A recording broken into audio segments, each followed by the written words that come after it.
আষাঢ়ের শেষ নির্মল ভোর। কৈলাস পর্বতের চারিদিকে আজ এক অদ্ভুত ব্যস্ততা। দেবলোকে যেন উৎসবের আবহ। মর্ত থেকে ভেসে আসছে অপেক্ষার সুর। রথের চাকা যেন এবার গড়াবে, কারণ আজ সেই দিন যেদিন জগন্নাথ, বলরাম আর সুভদ্রা মর্তের উদ্দেশ্যে রথে চড়ে যাত্রা করবেন। দেবতারা সকলেই জানেন এই যাত্রা কেবল 3 ভাই বোনের নয়, এর সঙ্গেই জড়িয়ে আছে আর এক মায়ের আগমনের সূচনা। কৈলাসের এক কোণে দাঁড়িয়ে মা দুর্গা 3 সন্তানকে নিয়ে আদরে ভরিয়ে দিচ্ছেন। সুভদ্রা আগের মতোই মায়ের কোলে মাথা রেখে নিশ্চিন্তে বসে আছে, কিন্তু জগন্নাথ আর বলরাম আজ যেন বড়ই দুষ্টুমি করছে। দুজনে মায়ের আঁচল শক্ত করে ধরে লুকিয়ে আছে, যেন কেউ দেখতেই না পায়। দূর থেকে সেই দৃশ্য দেখে দেবাদিদেব মহাদেব মৃদু হেসে এগিয়ে এলেন। সহাস্য বদনে বললেন, উমা, এখনও ওদের তৈরি করতে পারোনি? মা দুর্গা মুচকি হেসে বললেন, আমি তৈরি করব কি করে? দেখো না, দুজন কেমন আঁচল ধরে লুকিয়ে আছে, মনে হচ্ছে আজ আর রথে উঠবেই না। মহাদেব একটু গম্ভীর হওয়ার ভান করে বললেন, সে কি, মর্তের মানুষ যে অপেক্ষা করে বসে আছে। রথযাত্রা শুরু না হলে তোমার আগমনের দিনও তো গোনা শুরু হবে না। কথা শেষ হতেই আঁচলের আড়াল থেকে উকি দিল জগন্নাথ। চোখ দুটো গোল গোল করে বলল, আমরা জানি, কিন্তু মাকে ছেড়ে যেতে মন চায় না আমাদের। বলরামও সঙ্গে সঙ্গে বলে উঠল, তাছাড়া মা তো সুভদ্রাকে কোলে নিয়েছে, আমাদেরকেও নিতে হবে। সুভদ্রা খিলখিলিয়ে হেসে বলল, দেখলে মা, আমি তো কিচ্ছু বলিনি, ওরাই শুধু ছোট্ট বাচ্চা হয়ে গেছে। এবার জগন্নাথ অভিমানী গলায় বলে উঠল, মা, আমরা যাব না, তোমাকে ছেড়ে একটুও ভালো লাগে না। বলরামও মুচকি হেসে আরও বলল, যদি যেতেই হয় তাহলে আগে কোলে নাও, সুভদ্রার মতো আজ আমরাও ছোট্ট বাচ্চা থাকব। মহাদেব সেই দৃশ্য দেখে মৃদু হেসে বললেন, উমা, দেখলে তো, জগৎ যাদের জগন্নাথ আর বলরাম বলে ডাকে, তারা তোমার কাছে আজও ছোট্ট সন্তানই রয়ে গেল। মা দুর্গার চোখে স্নেহের আলো ঝলমল করে উঠল। সন্তান কি কোনোদিন বড় হয় মহাদেব? মায়ের কোলেই তো তাদের সবচেয়ে নিরাপদ আশ্রয়।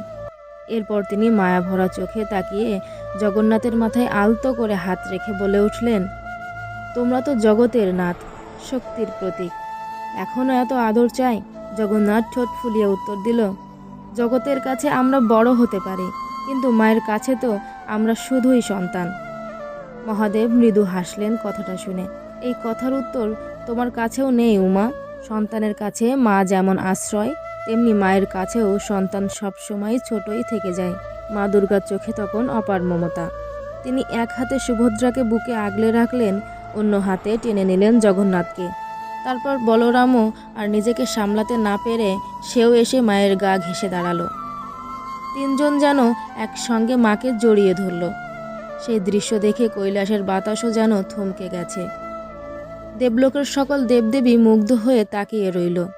মা দুর্গা 3 সন্তানের উদ্দেশ্যে বললেন, তোমরা জানো তো মর্তের মানুষ কত ভালোবাসা নিয়ে অপেক্ষা করে। রথের দড়িতে হাত রেখে তারা শুধু তোমাদেরকেই ডাকে না, সেই টানের মাধ্যমেই আমাকে ডেকে আনে। তোমরা না গেলে আমার আগমনের পথও যে খুলবে না। বলরাম মায়ের কাঁধে মাথা রেখে বলল, তাহলে তুমি আমাদের পেছন পেছনেই আসবে তো? অবশ্যই আসব। তোমাদের রথের চাকার দাগ ধরেই তো আমার পথ তৈরি হয়। জগন্নাথ দুষ্টুমি করে বলল, তাহলে একটা শর্ত আছে। কি শর্ত? আজ আমাদের তুমি নিজে হাতে রথে বসিয়ে দেবে। মা দুর্গা হেসে ইতিবাচক মাথা নাড়লেন। এমন আদরে আবদার? এই তো এতক্ষণে আসল কথা বের হলো। মহাদেবও নিজেও হেসে বললেন, উমা, আজ ওদের আবদার মেনেই নাও। এই আবদারেই তো লুকিয়ে আছে মায়ের প্রতি সন্তানের নিঃস্বার্থ ভালোবাসা। মা দুর্গা ইতিবাচক ইঙ্গিত দিয়ে ধীরে ধীরে রথের দিকে এগিয়ে গেলেন। প্রথমে কোলে থাকা সুভদ্রাকে আদর করে রথের মাঝখানে বসিয়ে দিলেন। তারপর বলরামের হাত ধরে উঠিয়ে দিলেন এক পাশে।